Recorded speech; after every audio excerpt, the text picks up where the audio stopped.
Hi,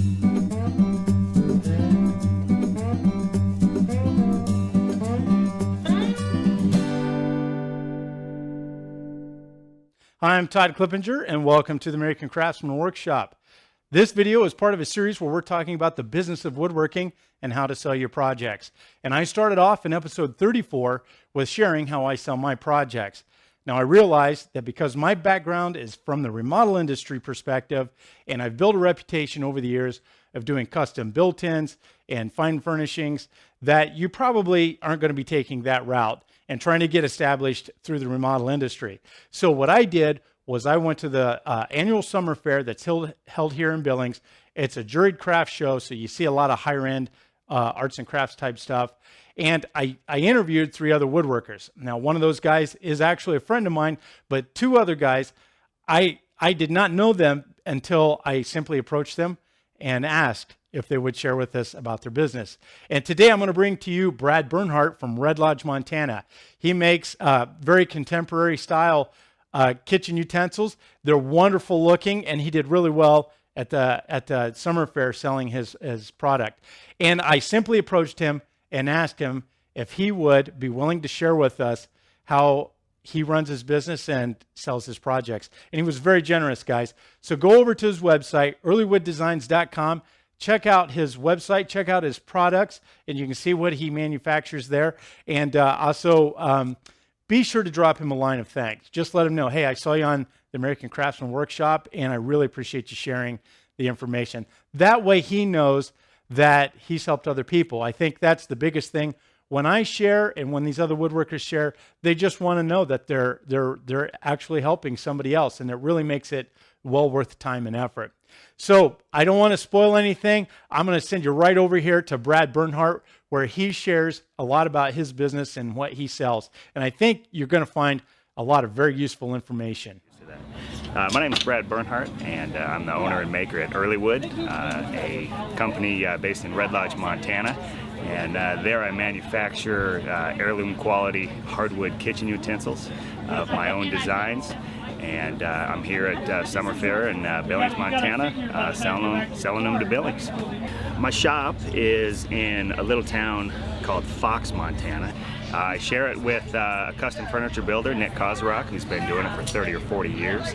And Nick has been a big help in teaching me a lot of things about building in the shop and using tools and whatnot. I rent part of Nick's shop from him, just a small part of the basement, and use all of his regular woodworking tools upstairs, so it's a great relationship.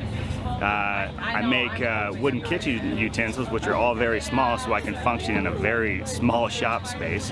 The part that's dedicated to spoon making is only about 12 feet by about 20 feet, and that's all I need with my sanders and bandsaw and things like that. My products are small, my scrap is small, and I don't have any big pieces to move around or anything, so I can do it in a really small space, which is great because it keeps the rent low.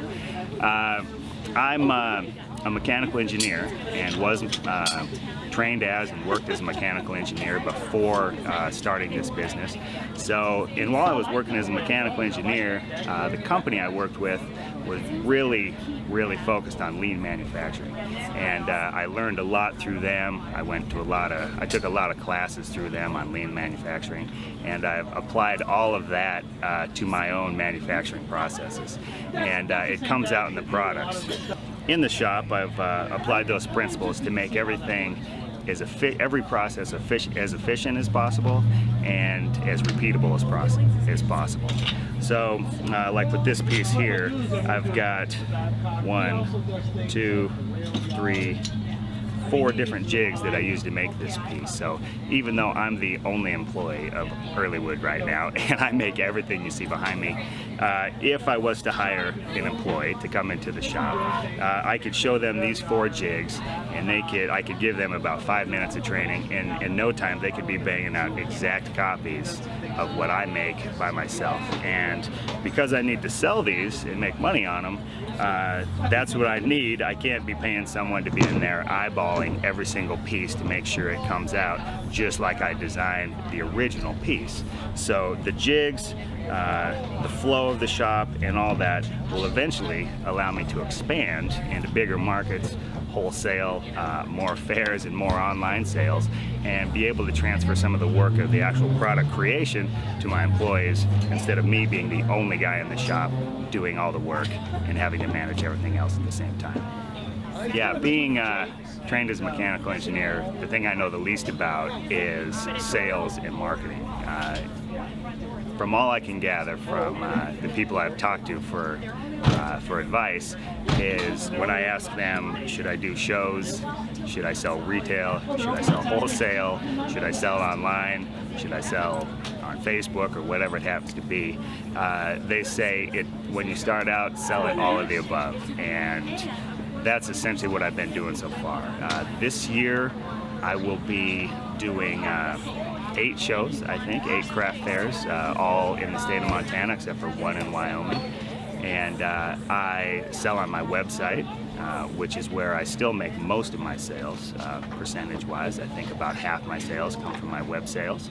And I sell wholesale around the state of Montana at about 15 or so different stores, a couple of galleries, and a couple of consignment places. And you know, they all pitch in, and I get a little bit of money coming in from each one, and it just paints the whole picture of, you know, making it work and, you know, allowing me to support my wife and my kids with doing what I love. Coming to these craft fairs is, in my opinion, necessary for a business at my stage starting off.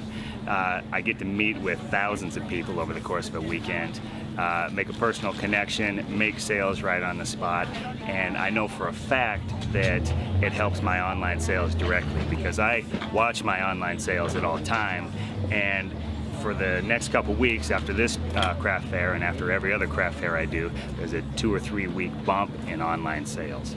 I make sure to give every customer that comes to the booth that makes a purchase a card with some information about myself, a direct link right to the website, and it definitely pays off in the long run because I know those sales are coming directly from craft fairs.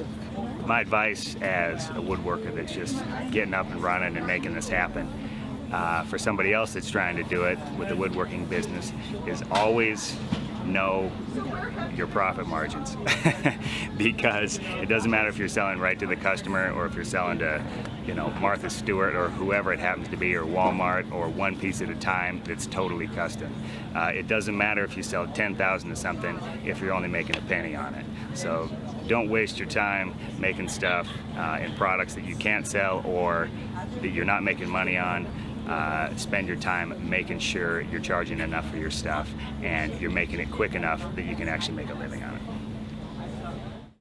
Well, guys, I hope you enjoyed that interview with Brad Bernhardt from Red Lodge, Montana. Be sure to check out his website, earlywooddesigns.com. Not only does he have some great designs and woodworking projects that he sells and makes his living from, but he has a great example of what a website should be. It's clean, bright, it's well curated, functions smoothly, and navigates easily. It's everything that a website should be, which is going to be very critical if you want to have a woodworking business. So his website in itself is a great lesson for you. Also, be sure to drop him a line of thanks. You know, I did not know Brad, as I said earlier, until I simply approached him and asked him, hey, would you just share everything about your business to the world? And he did. So I have a new woodworking friend too. But tell him thanks for sharing some great information. Also, he only lives about 60 miles from me here in Billings, and I hope to visit his shop someday and get to take a look at his operation and how he manufactures all of his wood products. Also, be sure to stick around. We have more videos coming, a couple more guys that I've interviewed, and everybody has some different perspectives, some great information for you guys that are interested in the business of woodworking. And these guys were very generous with their time. One of them is a friend of mine, and also another one was simply another cold call, just like Brad, and he was very generous with his time. Everything will be hot linked together, so you don't have to watch the videos in any special order, but they'll all be hot linked together, so you can be sure to grab all the videos on the business of woodworking, because everybody offers some great perspective. Well, that's all I have for now from the American Craftsman Workshop. And be sure to subscribe to my videos and visit my website at AmericanCraftsmanWorkshop.com. And until next time, guys, be safe in your own shop.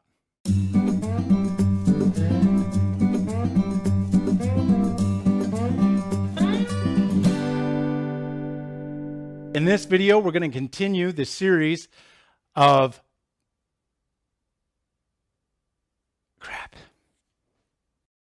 To start on creative woodworking, get Woodworking for Beginners by Rogue or Orm.